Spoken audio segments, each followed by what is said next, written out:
Hello বন্ধুরা, আজকে তোমাদের দেখাবো যে বিকাশের মাধ্যমে কিভাবে পল্লী বিদ্যুতের বিল পরিশোধ করতে হয়। বিল পরিশোধ করার জন্য বিকাশের আমরা এই অ্যাপসটার উপরে টাচ করব। টাচ করলাম। টাচ করার পর এই যে এখানে পিন নাম্বার দেবো। পিন নাম্বার দেওয়ার পরে যে ডান দিকে তীর চিহ্ন দেওয়া আছে এটার মধ্যে টাচ করব। এরপর এখানে দেখো পে বিল নামে একটা অপশন আছে, এটার মধ্যে টাচ করব। যদি এখানে খুঁজে না পাও তাহলে এখানে দেখো আরও দেখুন, এটার মধ্যে টাচ করলেই তুমি পেয়ে যাবে।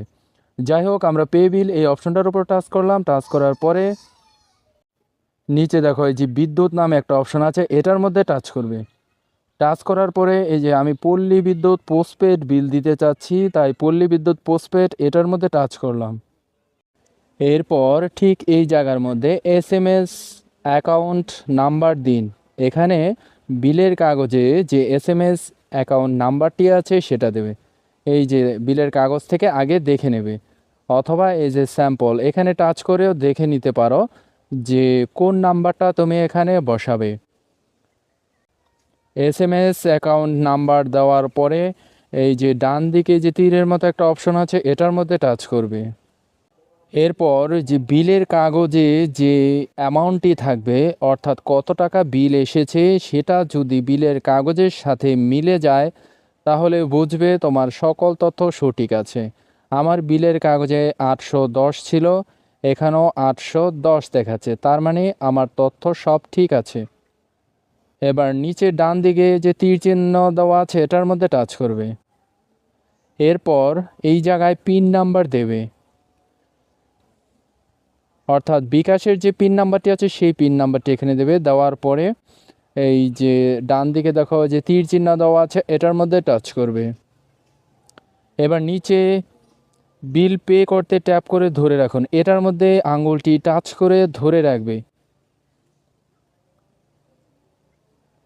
এই যে দেখো আমার বিল দেওয়া কিন্তু সম্পূর্ণ হয়ে গেল। এরপরে তুমি বিকাশ থেকে সম্পূর্ণভাবে বের হয়ে যাবে, তোমার রিসিপ্টটি ডাউনলোড করার কোনো দরকার নাই। যদি ডাউনলোড করে রাখাও তাহলে সেটা হারিয়ে যেতে পারে।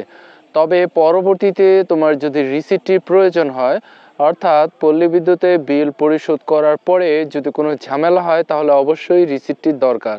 যখন তোমার প্রয়োজন হবে তখনই তুমি সেটা বিকাশ থেকে ডাউনলোড করে নেবে। তো পরবর্তীতে কিভাবে ডাউনলোড করবে এখন সেটাই দেখিয়ে দিচ্ছি। এই জন্য বিকাশ এই অ্যাপসটার উপরে টাচ করব। বিকাশের পিন নাম্বার দিয়ে আমি বিকাশের হোম পেজে চলে যাব। বিকাশের হোম পেজে চলে আসলাম, অর্থাৎ পরবর্তীতে যদি রিসিপ্টটার দরকার হয় তাহলে এখান থেকে ডাউনলোড করে নেবে।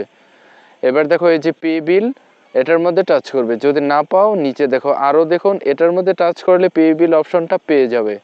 তো পে বিল এটার মধ্যে টাচ করলাম। টাচ করার পরে সবার উপরের বাম দিকে দেখো রিসিট এবং টোকেন, এটার উপরে টাচ করব।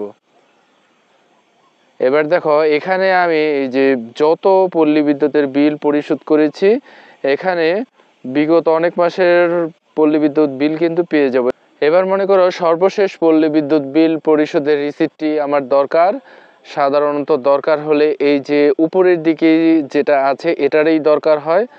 তো এই যে ডান দিকে দেখো দেখাও, এটার মধ্যে টাচ করব। এই যে দেখো রিসিপ্টটা কিন্তু আমি পেয়ে গেলাম। এখানে একবার চেক করে নেবে তোমার এই রিসিপ্টটাই দরকার কিনা। এখানে মাস থাকবে, টাকার অ্যামাউন্ট থাকবে। তো যদি এটাই তোমার দরকার হয় তাহলে এই যে রিসিপ্ট ডাউনলোড করুন, ঠিক এটার উপরে টাচ করবে। ডাউনলোড হয়ে গেছে। এবার আমরা এখান থেকে বের হয়ে যাব। এবার গ্যালারি নামে একটা অপশন পেয়ে যাবে। গ্যালারি, এটার উপরে টাচ করলাম। সবার উপরে দেখো এই যে রিসিপ্টটা কিন্তু আমি পেয়ে গেছি, এটার উপরে টাচ করলাম। এই যে দেখো এটা হচ্ছে আমার পল্লী বিদ্যুতের ডিজিটাল রিসিপ্ট। তো কোনো ঝামেলা হলে এই রিসিপ্টটা নিয়ে পল্লী বিদ্যুৎ অফিসে চলে যাবে। আশা করি বন্ধুরা বুঝতে পেরেছ। পরবর্তী ভিডিও পেতে চ্যানেলটি সাবস্ক্রাইব করে পাশে থাকা বেল আইকনটি বাজিয়ে দিও। ধন্যবাদ।